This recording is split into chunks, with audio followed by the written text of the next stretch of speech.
This week on the Unamplified Podcast. Hello, Africa. Tell me how you do. Welcome back to the Unamplified Podcast. I'm Cynthia Mbamalu, your host, and today I have our amazing co-host with me. I'm Queen CY, always coming with the vibes. Welcome to the Unamplified Podcast. Yes, and today we have amazing guests. One has been here before, so she's, let's say, a returnee guest. But we have two new faces you've not seen before, and I'll start with my friend in blue, Sanusi. I'll tell you about Sanusi later. But I'm so happy to have you on the show. Welcome, Sanusi. Thank you, Cynthia, and thank you for having me on the Unamplified Podcast. Yes, I'm really happy to have you. I hope you used to watch this show. Yes, so I've seen, I won't lie, I've seen 2 episodes only so far. Yeah. You have to catch up. You have to go and watch all the other episodes. I plan to binge watch it at some point later. Yeah, thank you. And Ayomide, it's good to have you back on the show. Yeah, I'm glad to be back. Yes. Welcome back. More. You will be back more. I want you to say welcome back, welcome back, welcome back. And DJ Drexx with a double X. I am very glad to be here.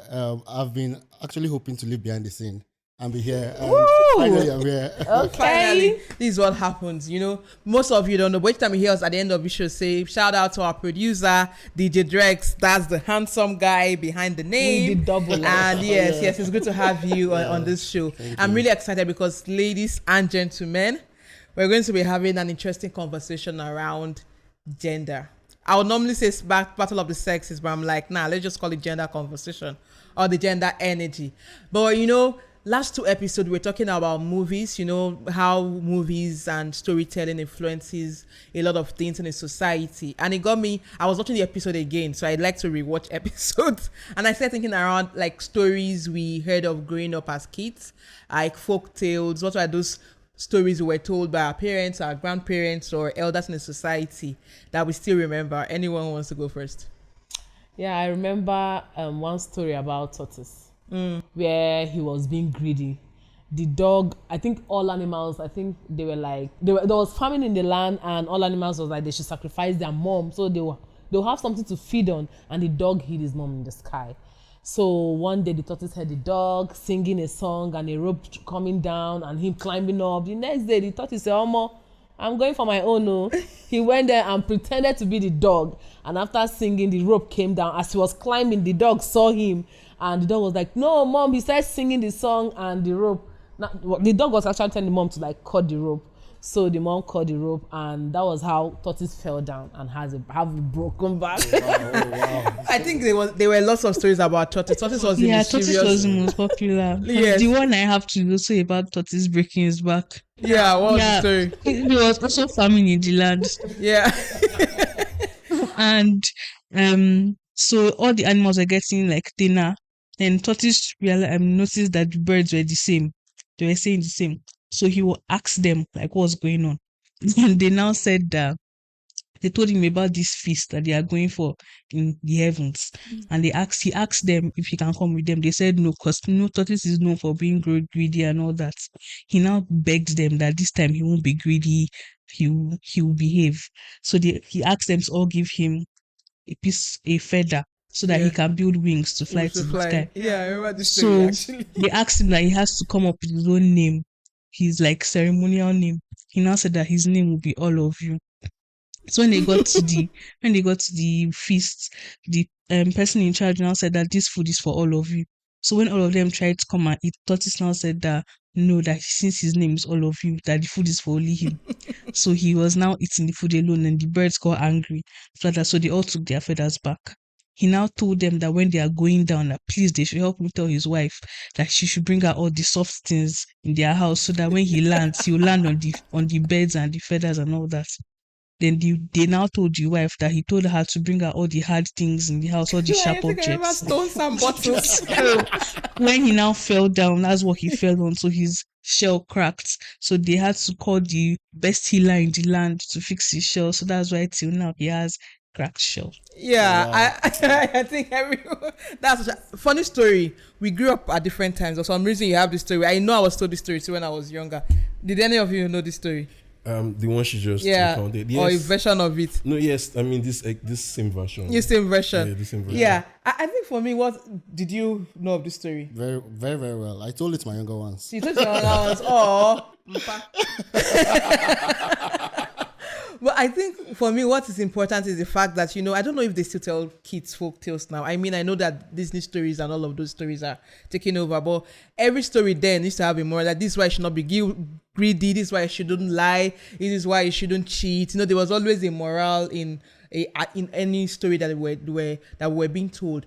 But it made me also reflect on how stories shape our society. And today our conversation will be talking about how we're going to start changing the stories around the role of men, the role of women, not just men and women coexisting in this world.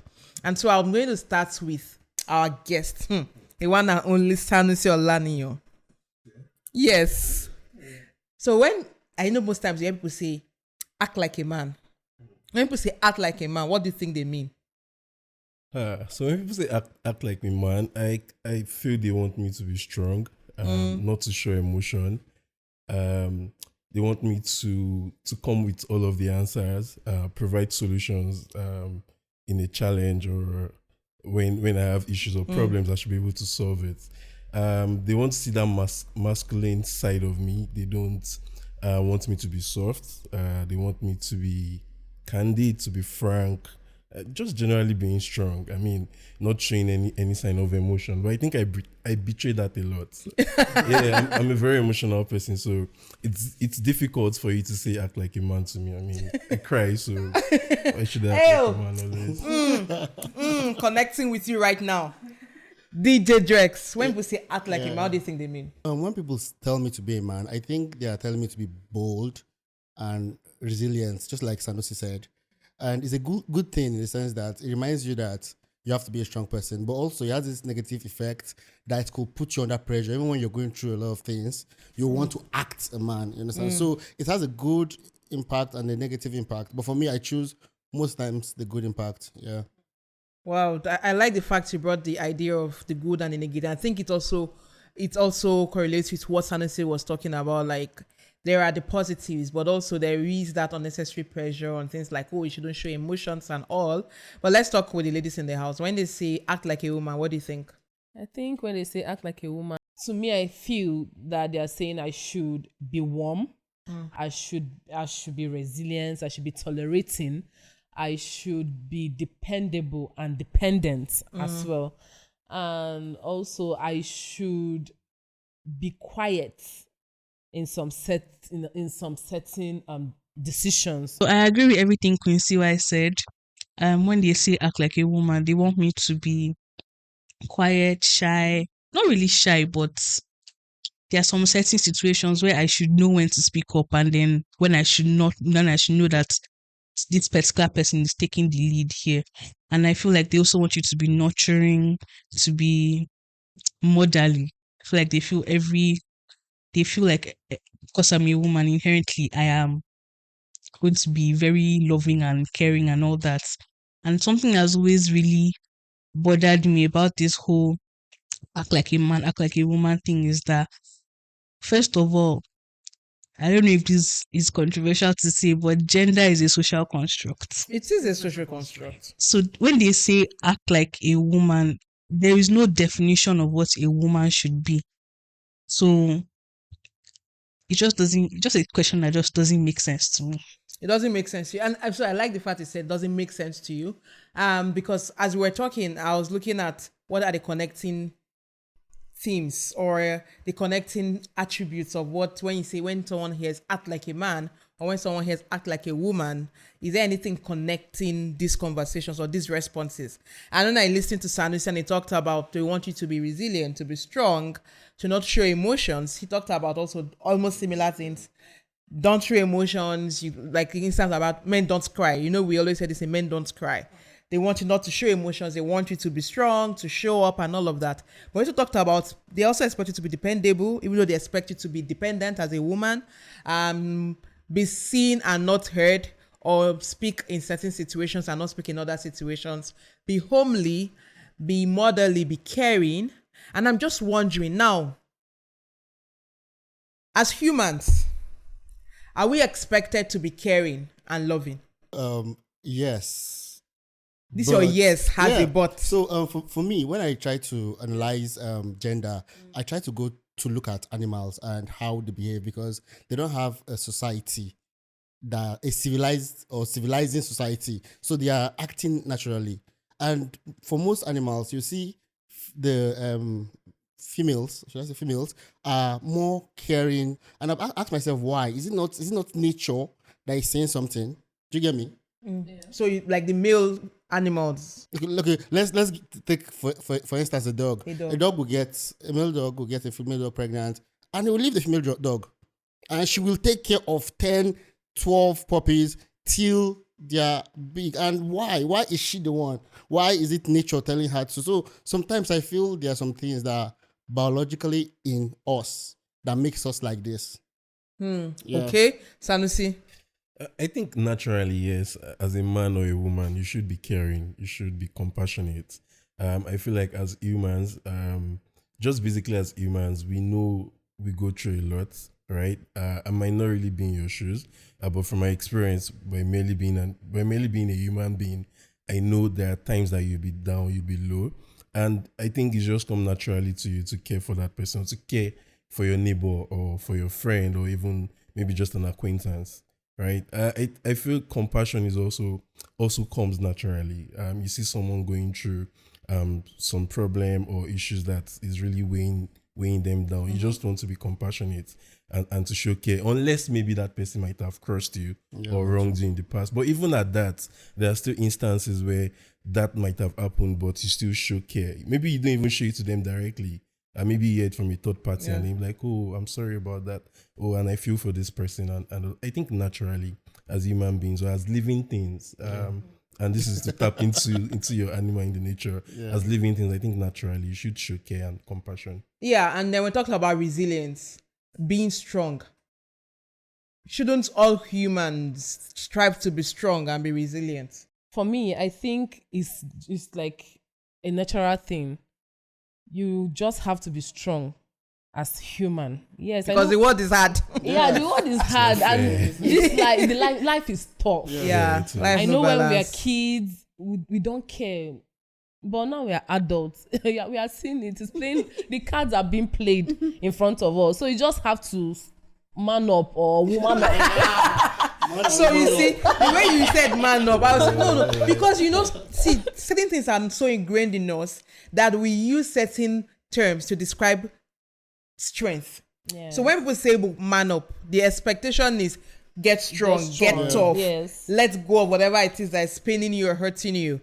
But you hardly hear people say woman up. Woman up, yeah. So you know, it's like already there's that perception or that social construct that expects the term man up to mean get strong or ignore whatever pain that you have and get tough. Yeah. But and I find that quite worrying and disturbing.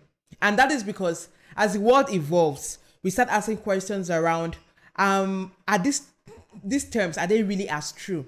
And I'll use the example of animal because when Drexx talked about animal, I said, the dog, the male, the female dog gets pregnant. The male dog just does and disappears. Very irresponsible animal.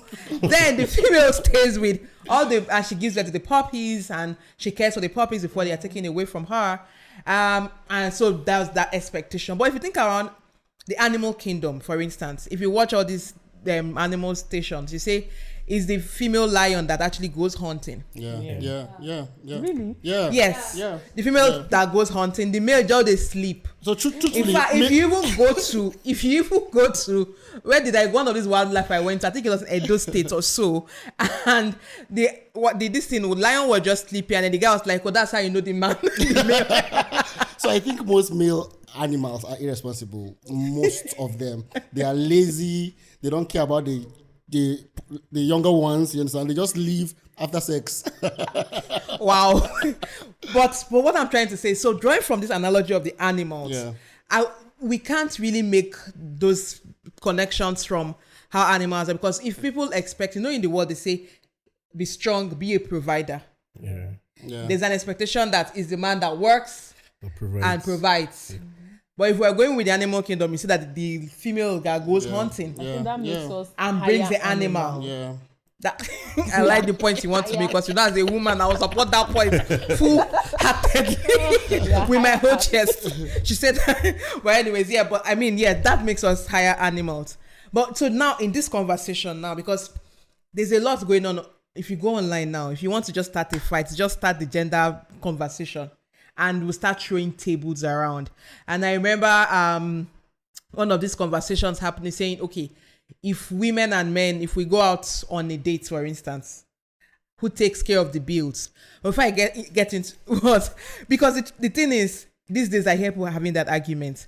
I was talking to someone from a country in Eastern Africa, and he said, that when you go out with a lady, you either split the bill, or if she's earning more than you, she pays. And I'm like, in Nigeria, man, when you want a woman pay, they'll see it as an insult. Like, do you think I don't have money to pay for this food that you're not asking? So I was just thinking, like, in the dating scene, what is it like for men and women? Beyond just picking the bills, like dating generally. Okay, so first, I think I like start from that part where you said Nigerian men would not want you to pay for their meals. Not me, please.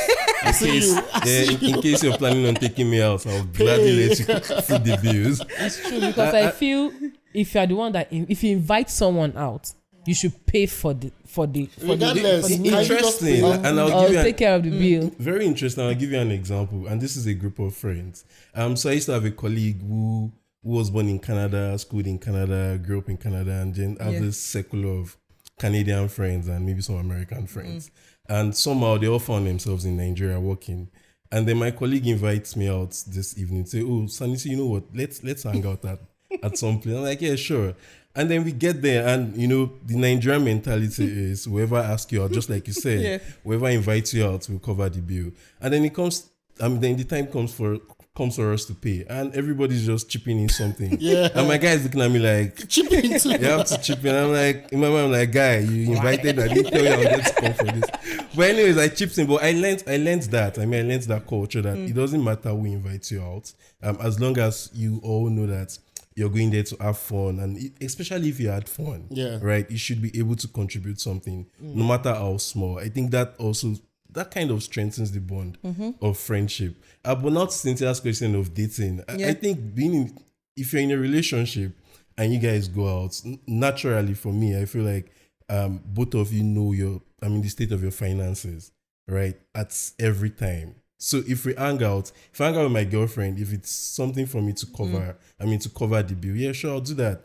But if it's something that I know I would need support from her, before we get there, we'd have that conversation like, you know what, I'm dropping 60% or dropping 40%. Or even be like, you know what, I'm dropping 20%, you drop 80%, like depending on whatever it is that we do. But I think for people in a relationship, it's more around a conversation and an agreement, right? Especially if you know the state of your partner's finances. I think that's it for me. Yeah, I like the conversation part. But do people have this conversation? Because you seem like this exception. I'm just like, wow, very, very advanced relationships, right? Do people have this conversation? So most times I feel people pride might make the guy not to have the conversation with the girl. Maybe he will feel, and again, pretense. Maybe he has already portrayed himself as someone that has money in quotes, and the girl now put it in her head, okay, my guy has money.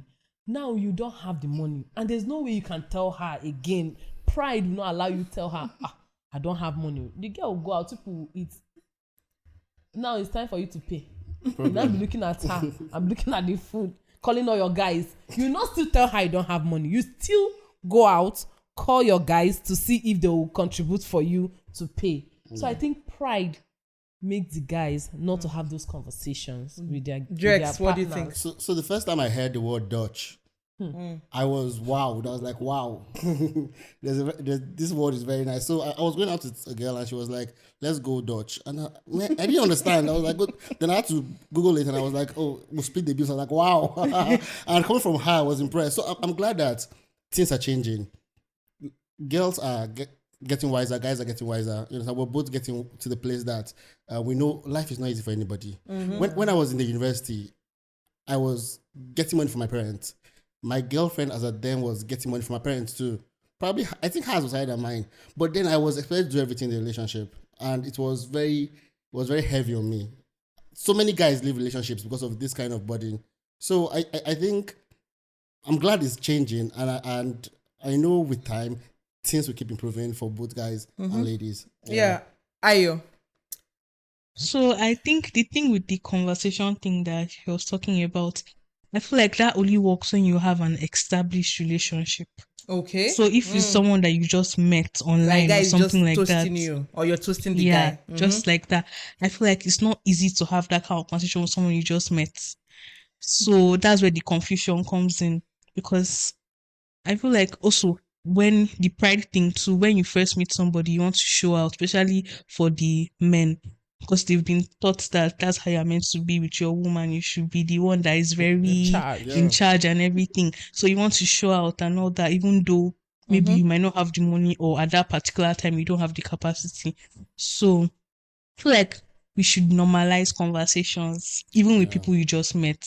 Yeah, should- I like that, really. You should be able to say what it is and just say it plainly, so that we avoid confusion and embarrassment. Yeah, I really like that. We should normalize conversations. Yeah. That is because if we start talking a lot more, it reduces the pressure. And why I wanted to bring in the dating part was because, you know, when you are said this is how to act like a man, this is how to act like a woman, already they make when they tell you act like a woman, one of the senses that you are very dependent, like, oh, you should depend on the man for something. And then one of the notions of act like a man is you are the provider, you must be tough, you must be strong. So when we are raised with these ideas and perception, it also makes it difficult to change those ideas at an older age. This is why sometimes I feel some guys want to show off even when they don't have, and they put themselves under undue pressure. You're pointing honestly. at me, and I don't understand. No, my hand is going this way. It's like, okay, no. It's not about you, DJ Drexx. Honestly, I feel like a lot of time guys are put under a lot of pressure, and that is because you've been told this is how you must show up as a man, and then women are also made to believe like, hey, I'm here to be taken care of. You know, I hear a lot of us sound to just relax. Soft life, be taken care of. But every human being deserves a soft life. That's the truth. Yeah. So, but there's also the part around when you just meet someone. Because I was watching a video and one guy was one of these convention around debates, and the guy was saying you take a girl out, you spend like US context $150 on a meal, and then the girl just ghosts you, and you're just like, I would have done something with this money that just went into this relationship. And I started thinking around the financial emotional investment in relationships. And that's because I've also gone out with someone and I took care of the bills, and I remember I was like, I mean, nothing. So I'm not even lie. It paid because it was an expensive outing, right? So I like to also have a conversation with guys. Like sometimes we go out. If I make the offer, I don't mind splitting the bills or paying for it. I've had instances. I don't go out often with guys, but when I do, I like to have those conversations. And on one of these occasions, he wasn't Nigerian, obviously. And when we got there, it's like, oh, he was having issues with his card. I don't know if he was jobbing me, if it was true. But I'm like, oh, it's nothing. It doesn't matter. So I pay for everything, all the things we did. But towards the end of the date, I was just in my mind like, I'm not even feeling this guy. This is not even going anywhere. In my mind, I'm like, this is even the last time I'm going to talk to this person. So I remember I went home that day and I started asking myself, this outing I even went for, what was the value for money? What's the value for money? Because I felt like I spent a lot. I drove myself, obviously before I went. It was quite an expensive outing. And as we got talking, I didn't feel the connection. In my mind, I'm like, I can't do this anymore. This is like one time thing. I'm not going to hang out with this guy. When this guy was talking about his experience, I thought about my own experience. And I realized that for a lot of guys, this will also be their reality. When you take a girl out and then she ghosts you, or she's not interested in hanging out with you. I don't know. Have you ever had any of those experiences? Do you feel like you've made an investment that is yielding no results when you go out with a girl and you spend? For me and for the guys I speak to, for most of the guys I speak to, we go through that a lot, because in our mentality in this phase is that a man is the one that is going to look for the woman is going to get married to, and while you're looking at, you have to go out to a lot of people to find the one sometimes, and if you're the one initiating that, you have to, in most cases, spend all of these, and most of those relationships or those connections don't work at the end of the day. And then truthfully, I've had that feel where I'll go out, spend sometimes 10K, sometimes 70K, 100K on a date. 100K. And nothing. Take me out, guy. DJ Drexx, take me out. Never. So you just know that, listen, and you ask yourself, what did you just do? Like, I would have bought an AC or changed my shocks or something. And then you feel sour about the outing. Yeah. So that's why now, if you say guys should go on Dutch, we like it because I lost, you lost. We're good. What do you think? I have a different opinion, Drexx. So for me, if I meet a lady or when I meet a lady and I invite her out, it's first because I want to enjoy myself, right? I want to introduce you to a vibe. Yeah. To my vibe. Oh, right. So for me, the underlying factor is I want to enjoy myself. That's why I'm inviting you out to come and share in that enjoyment. So if things don't proceed from that date or from that outing, I don't really get mad about it because I wanted to have fun. That's why I invited you out, right? On my resources, right? Very clear. But so that's why I don't really take it to heart. But I understand what Drexx is saying as well, because a lot of guys will be like, this money I for you and do better thing. This girl will just carry come out now, nothing. So I should have spent my money somewhere else on something else. Yeah, I won't lie. I've never for once have to be the one to pay. I won't lie. That's I like your humility. I like your sincerity. Your sincerity. I won't lie. The Igbo girl in me Don't let you will pay. not let me pay. But I don't still order for things I know I cannot pay for. I'm always with my own money in case you just want to just try yourself or embarrass yourself. Because I will just pay for my own and leave you there. The only thing I just regret is my energy for leaving my bed and coming out to hang out with you. Then imagine you lost energy and money. I will just faint. I'm not even lose money. It's not possible. Me lose money on a date. I hear you. Me personally, well, I think in my whole life I've been on one date. Oh, wow. So It's true. One of our youngest Gen Z is in the house. Did you pay? did I pay? A very valid question. Very tricky because, well, it was a movie date, so he paid for the movie. But then when I wanted to eat food after, I bought my own food.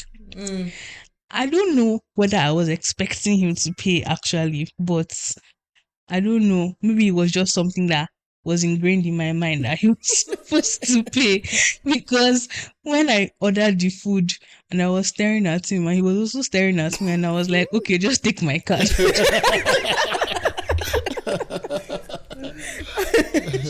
So yeah, I feel like you should always have emergency fund when you're going out. You should have your own money so that in case something happens, you won't be stranded, you won't be embarrassed. I don't think you should have emergency fund. I think you should have your own fund.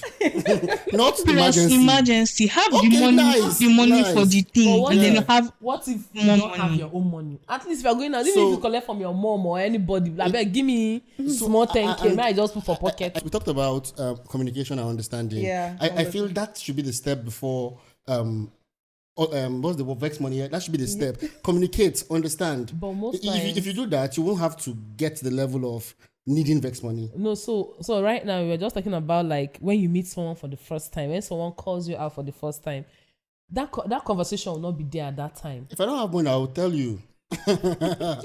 I'll tell you. I like the idea. If you don't like money, honestly, I like this idea because I feel a lot of times when I see guys ranting online, I'm like, did you have the conversation with her? Because there's also the perception that women go out with only rich guys or people that have money. And I feel like that's such a misconception or a misrepresentation of women, because I know a lot of women that are with men who had nothing when they even met. Maybe they built it together, or they will probably still have nothing and they're still together, right? But it's also the fact that a lot of time guys don't want to have the conversation. There are very few men that has evolved as my guy. You know, sometimes guys, and that's what I talked about the pressure of act like a man. Because most of them begin with, if I tell her I don't have now, she may look down on me, or it may affect the way I'm seen. Yeah. But also for the ladies, when we go out with guys, when you talked about when you pick something you can pay for. I remember then in school, my professor was telling us, you ladies, a guy will take you out to go and eat. he will order Coke, you order Chapman cocktail. Do you think he does not like Chapman and cocktail? When he orders Coke, order Coke too. Yeah. And he said this, we all laughed. But it got me thinking that it's also important that we, even if we go out with someone that wants to pay, whether as male or as female, we need to be very rational, or how would I put it, reasonable in our spending. So if you see someone ordering something, let's say around below 10,000 naira, don't go and start ordering meals of over 10k. Like, let the person that took you out, whatever they are getting, let your own demand match that kind of budget, because perhaps that is what the person can afford. Unless you had a conversation, it's like, babe, go out, I'm here for you, or like, take my my card, whatever you want. Know that some guys that want to do that to show up. Even for those people too, I worry about them sometimes. But unless that conversation is had, like, whatever you want is on me, it's always good. We're also very, very reasonable in the conversation. But as I was talking about this dating and relationship, I started thinking around how a lot of times men and women are misunderstood. Like, men misunderstand women, women misunderstand men. And I'm wondering if we think that is true. Are men misunderstood? Yes, I think so. A lot of times too. So something happened recently with a friend, with a female friend of mine. She told me she's new in Abuja, and she said she wanted to visit Magic Land, right? She mentioned it in passing. I'm like, oh yeah, sure, we can arrange that, we can plan that. And then for a while, I was busy with work, I was busy with stuff, life was kicking my ass. So I just didn't think about all of that, right? I'm a very emotional person. I wanted us to go out, have fun. I didn't want my moody self to show up. So that period wasn't good for me. And this person thought I just didn't care about what she wants or what she wanted at the time. And she took herself out. She went to Magic Land. So the day before she did that, she was like, when she told me she was going, like, oh, you decided to go by yourself. That's unfair because I thought we were going to go together. She was like, no, you don't care about me. I mentioned it. You didn't say anything. Like, my man, I was like, I just didn't want you to see this part of me, because if you go now and start strong in face for you, you won't like it. You won't want to go out with me some other time. Well, no problem, because I was trying to think about making that experience enjoyable for both of us and not just for you. I think that's the recent example that I have. Are men misunderstood, do you think? Yeah, I think men are very, very misunderstood. I'll say this because, truthfully, men think very logically, and sometimes women don't get to see our intent or intentions towards some things we want to do. I don't have a very good example right now, but I just know so many times I have relationship problems because I know I did something with a good intention, but you're not seeing the intention. I'm trying to explain to you, and I find myself talking so much, and I know you don't understand it. But if you with women, you find yourself as a guy. I don't know. As for me, I have to explain very long for about 2-3 hours. 2-3 hours. Truthfully, what are you explaining? Very long. Sometimes I'm like, oh God, I have to start having this conversation again before they get to understand my point. And the good thing about women, at the end of the day, they'll get your point. I like the fact you're ending with a good thing. Yes. They will get your point. But so women are very understanding too, but you have to know how. If you're a man, I'll advise you. It's not that your hard. choice of word. No. Choice of word is important. With your choice of word, because if just one mistake, one wrong use of word will send the wrong signal and extend the fight that is supposed to end now. I am talking from experience. So I truthfully, so I think actually men are misunderstanding us with that one word. Think about that. Let me get to the ladies. Are women misunderstood? So yes, men are misunderstood. I feel like, for example, if a woman says something about how she's strong or she's an independent woman or something like that, or if she says she's starting a business, something, and then later she now asks like a man in her life or something, and I'm like, oh, I thought you said that time that you're strong, so you want to be the man now, something like that. And it's like, why can't she be strong and also need you for something later? Like, it doesn't matter whether she has her own business or anything. If both of you have, even if it's just a friendship or something, and she needs you for something, don't throw it back in her face that, oh, you're strong, so you should do it by yourself. Well, Drexx was saying that when you say one word, scatter everything. you just you scatter everything. But it's not really like that for we women. that one word you're saying, yes, you have to think carefully before saying it. Very The same way we would think carefully before saying anything to you. Yeah. So that's just the thing. You don't just say anything because we are a woman. We are supposed to endure the thing and take it. No. Any man that says that Sounds is like a you have tyrant. experience. Yeah. And I like the fact you talked about tyrant, because sometimes you have people that can, be very, very terrorist in nature and the way they engage, either as men and women. I was just thinking, is there anything wrong with masculinity and is there anything wrong with femininity? Basically, no, I don't think so. But, I mean, society has this construct, right? They expect you to behave in a certain way when you're a man and you're a woman, right? So I don't think that's any challenge. I don't think there's any issue with that. I think where there's an issue is when you become so serious with it and then it gets toxic, right? That's where I find issues with it. And toxic masculinity for me simply means you wanting to be in control all the time. Not taking into consideration ideas or examples from your partner, not even when you're confronted with evidence, with facts, not changing your stance, just wanting to be the man, quote and unquote, sticking to your opinions, sticking to your beliefs, you don't care how it affects other people, especially the other gender. I think when it becomes toxic, then there's an issue. But when you're just acting out your gender roles, I think that's fine for me. Okay, when it becomes toxic, what do you think? So I think we all here are sane people, very sane people, and we should agree to the fact that there are very insane people out there, both for males and females. So there will be bad people. There could be a male control freak and there could be a female control freak. But in any case, they are both toxic people. So I think when we're engaging with people, we should try to know what is good for us. I think that's the first thing. If I'm going to engage with somebody, especially when I want to have, but generally we should try to be good people. Yeah, regardless of the gender, we should try to be good people in our own gender so that we set the example for other people. I think the idea of masculinity in itself is not it's not bad in itself, and I'm going to have a very controversial view. I also do not think that masculinity is it's a term that should be limited to the male gender. I believe that masculinity should be a description of certain attributes that could be seen in both men and women.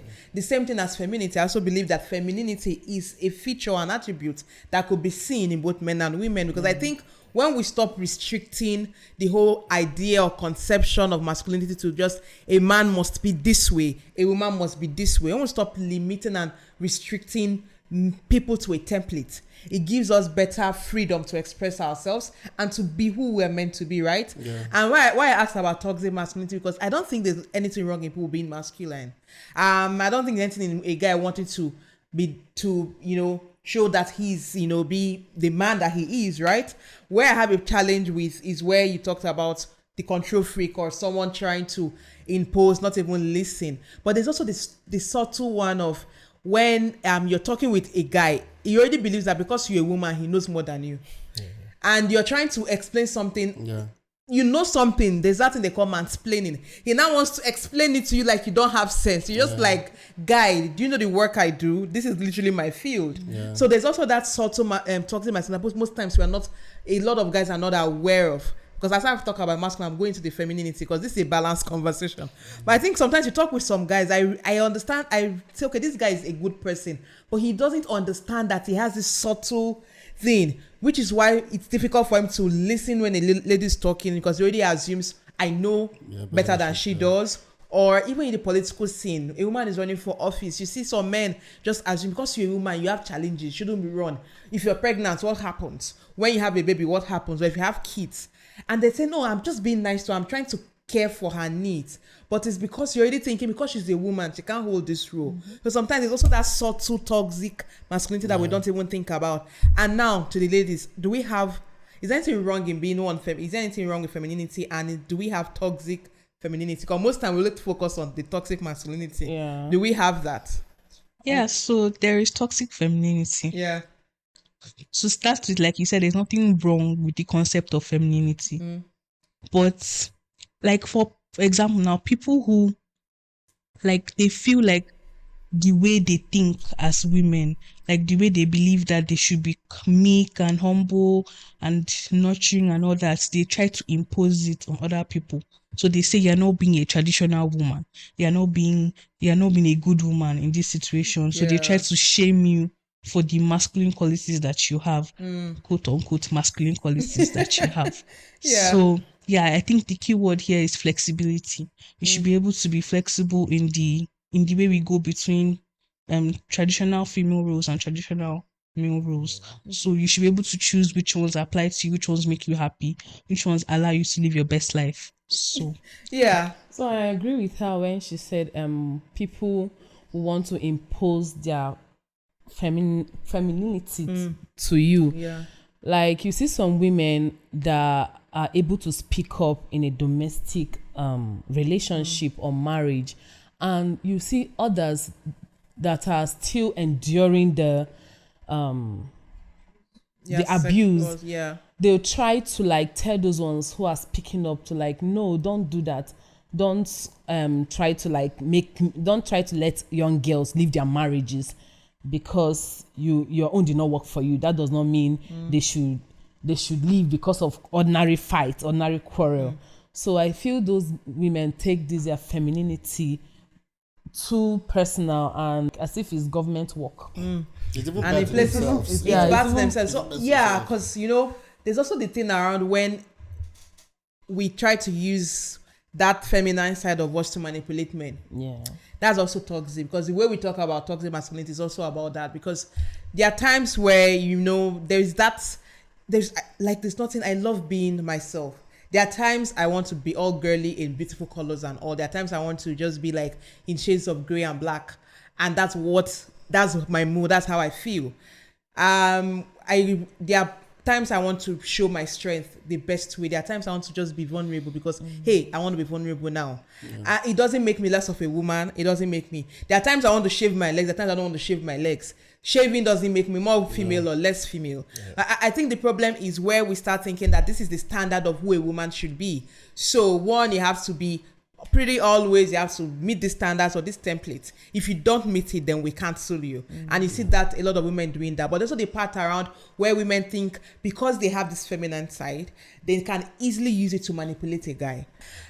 Most times we don't see these things as wrong, but that's also that for me is toxic in itself, where we're not willing to let the other side speak, hear both sides, and rationally engage on a conversation, or where we think because we are beautiful and well curvy and all of that, we can also use our bodies to influence decisions. People have different tactics. When you think that I can always get my way because I know this man's weakness, so I'm going to use it all the time. That for me is also being toxic. When we're talking about toxicity in this case, we speak up about how toxic masculinity affects the female and how that of the female affects the man. But I think, let me just chip in for sometimes toxic females can affect females too. Like you see a mother telling her daughter she's in an abusive marriage, you're beating her, and she'll tell her endure till the end. So that is a very high case of toxic femininity, you understand? Coming from a woman to another woman. Even my mom does it to my sister sometimes, and I'll be like, no, it's wrong. A woman should not be this way. She's not meant to be this way. So I just think we should look at it from that angle. To women, I'm not sure if men do that. Do we do it? Yes, I think so. Vulnerable, and thank you for saying it, because I get into vulnerability. Is anything wrong with that? And that's because I was at this event, I think it was the Ake Festival, and MI was in a panel. I was talking about one of his album. That album, he said that album was very expressive, but that album did not sell as the others because people are used to him being the hard guy, the chairman, and now he's being all expressive of his emotions and things he's going through. And he said the challenge is there was a period and he had like this downtime, things were just not working out, and he had a major breakdown. He had to go to therapy, but it was difficult for him to accept that because your fellow man is telling you, guy, you cannot cry, When a man wants to even cry, is a fellow guy that we cancel him more, like be a man. That's a toxic masculinity. As a man, I don't think there's anything wrong with being vulnerable. I don't think there's anything wrong in showing emotions. Being vulnerable is a way for you to let out pent up emotions, for you to express yourself, for you to feel. I mean, you're human. You have feelings, right? You're not a rock. So being vulnerable is not bad in itself, but I think people you let into your space in that state, or when you're in that state is what matters. I'll come from the angle of relationships, because I think if you find somebody that you can be vulnerable with, I think it's luxury. I need someone to cry to. I need someone to tell, not cry, no, cry. You just said now you cry. DJ Cry figuratively. I cry actually. You cry figuratively. How do you cry figuratively? Like, so I actually need somebody to talk to. I don't easily get attached to people. So when I get close to you, I want to give you all my emotions, and I'll take yours too. I want to break down. I want to tell you that I am broke. Like, I don't get money. Tomorrow, I will not shop. You understand? I want to be able to tell you that. And then you console me and tell me, yes, we'll get through this together, or whatever you have to tell me. Yeah. And so I feel if you can find somebody, especially as a partner, that you can be vulnerable with, is luxury. I like that part where you said that it's a luxury to find someone you can be vulnerable with. Because from personal experience, I'm hardly vulnerable to people. Yeah, I know you now. You're the tough. Because see why? I'm not you always they even tough. cry. You don't cry now. You hardly cry. Yes, I don't cry for movies, but I hardly cry. Yes, I hardly cry, and that's because I don't like people telling me sorry. I don't like people saying sorry. So even if I'm dating you, I have to date you for long. Yeah. I have to know what you think. Like, I have to like read you. I'm very good at observing people. So if I observe your energy, it's hard for me.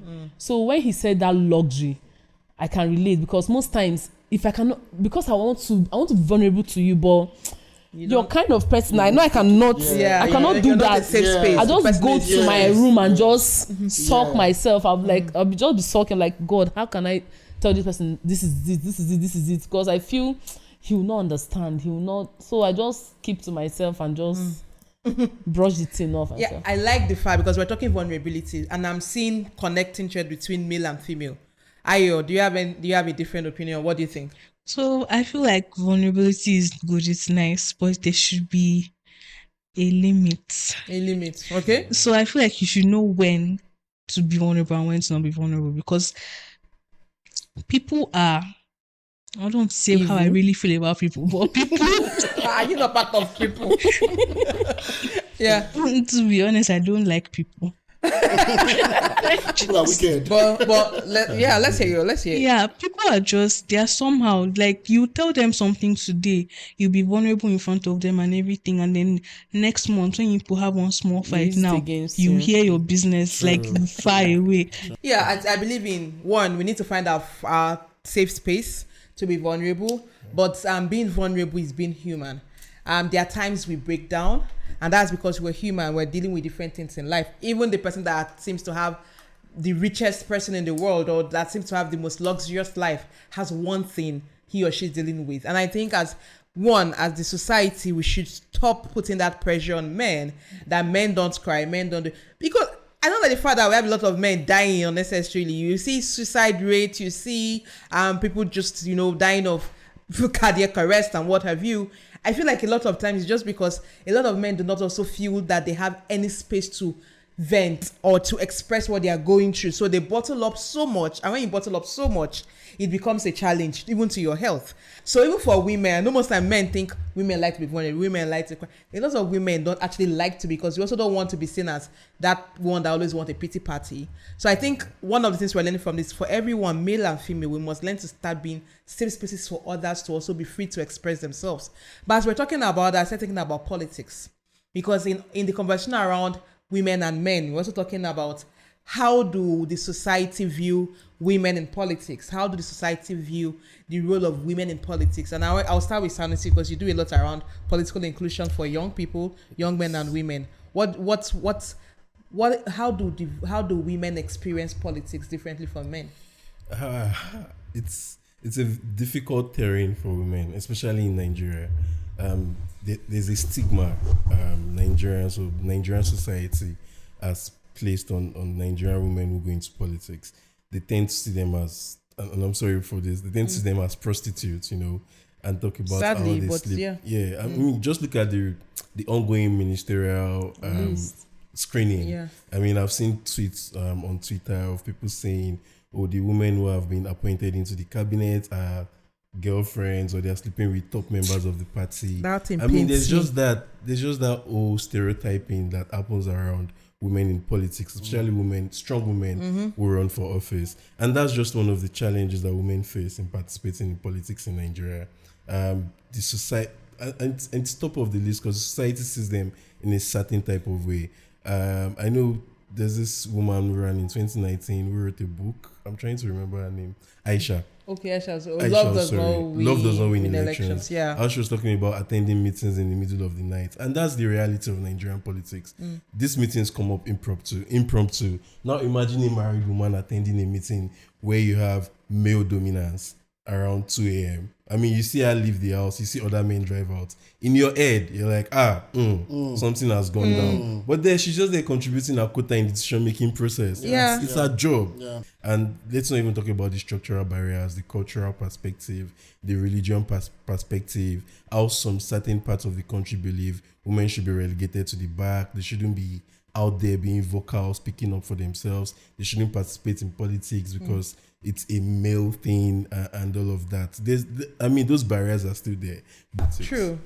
I don't know, Ayo, when you think around women in politics, for instance, do you think it's a safe space for a young woman to contest for office? So I feel like young people in general, but especially women, because there's this stigma around being young and trying to do something that is seen as important. Yeah. So they think you're lazy, they think you won't be able to do it, like they think you won't take it seriously, that kind of thing. And then on top of being a woman also, and also being young, it's just this thing that he said about the whole women are not seen doing what they're actually doing. Like there's always this double standard for women and all that. So when there's that there's already the double standard, plus also you're also young. there are just a lot of barriers and all that. Yeah. But the idea of having this conversation is to understand men and women better and to tell the stories differently. Do you think the society benefits better if there's some sense of equality?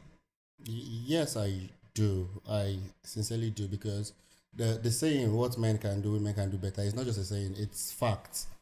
What men can do, women can do too. Yes, that can work too. Yeah, so we should I think the society, the world will be a better place if we have more women or equal men and women doing the business of life, you understand? Because one thing I like about the Gen Z is now, I think they're changing everything. Yeah, because they don't really care about the old way of doing. They don't care about any mentality of the past. They are coming with that, and I think it's good energy, because we've seen women excel in different parts of life. Like we're talking about the Super Falcons and that goal, I don't know her name, the goal she scored, and she made me so proud. And when we were saying she'd move her shoulder, I didn't care about all of those, but she made me proud as a Nigerian. So we know women can do in music, in politics, in every sphere of life. I think women should be given more space to perform just as much as men. Yeah. Queen CY, do you agree with his review? Like what men can do, women can do too? Yes, I agree with it. What men can do, women can do too. But also, I feel they shouldn't put all the work on the women. Yeah. They should still know that, okay, we are humans too. Yeah. So we should all work together. Yeah. I think we just work together to just achieve one goal. Yeah. And all that. Yeah, working together, approaching life together. And which is why, this conversation is going to be ending now, because it's going to be a part 2. And that's because constantly we're seeing a lot of hate towards women and hate towards men. One example, that footballer that got divorced, I can't remember how popular footballer, and they found out his mom was the sole, his property. Hakimi. Yes. I remember that I saw that story. And before I knew it, a lot of people were like, oh, she's a gold digger. Oh, she's this. She wanted to take his money. And then some women were saying, it's good, mothers, this. And I say, you're celebrating the mother now. If you are the wife, will you be celebrating, you know? And so we'll continue this conversation next episode. But one thing I want to take away from this conversation, honestly, is the word from DJ Drexx. He said, what men can do, women can do too. Yeah. Don't put women under pressure to do better we can do 2. But I would leave our parting shot to our guest, Sanusi. What would be that thing you want people to take away from this episode? I think it's just to the male folks out there. Please be emotional. Cry if you need to. I tell you, break down if you need to. Macho man, no they save anybody. I tell you, big time. Like, learn to express your emotions. Learn to let it out. And also, when you're confronted with facts, you should be able to change your mind. Don't be that stubborn person who just wants to be opinionated. Like, this is what I grew up with. Yeah. This is how things should be. Just be vulnerable, but also know the right people to be vulnerable be vulnerable with. Macho man, no they save. They help person. Macho man, no they help person. And like we always do, it's time to shout out to our crew behind the scene. And we have DJ Drexx here already, so we're not shouting out to him. Now you will shout out to people. The producer. Yeah, I can see why. Shout out to Fredcoker, our cinematographer, and David Mkpume. Yes. He's also our cinematographer. Shout out to Hamilton Odemenam, our social media strategist and director. Shout out to Ayo. Ayo is here with us. Shout out to Chi, the cool one. Yeah, and we shout out to Shola. He's also behind the scenes, making sure we look good and capturing every moment. We have Samuel Folorusho and Stephen Momoh, who are our creative design guys on set. We have 2 people from behind the scene who are here with us. So DJ Drexx, thank you so much for joining us today. Yeah, I'll be here every time. We'll be bringing you back because this conversation continues, and I really like to get your perspective. And Ayo, it's good to have you on the episode today, and I really liked your idea. Very, very Gen Z in nature. As I was talking, I just in my mind, sometimes I'm jealous of this Gen Z, the way they think.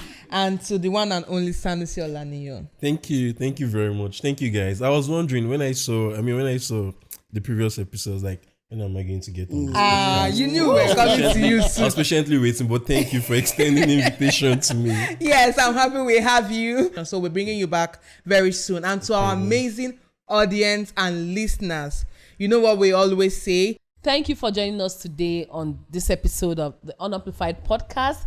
Don't forget to subscribe to our YouTube channel, follow us on all social media handles, like, yes, share, comment. We love your feedback. We're also on Spotify. We're also on Apple Podcasts.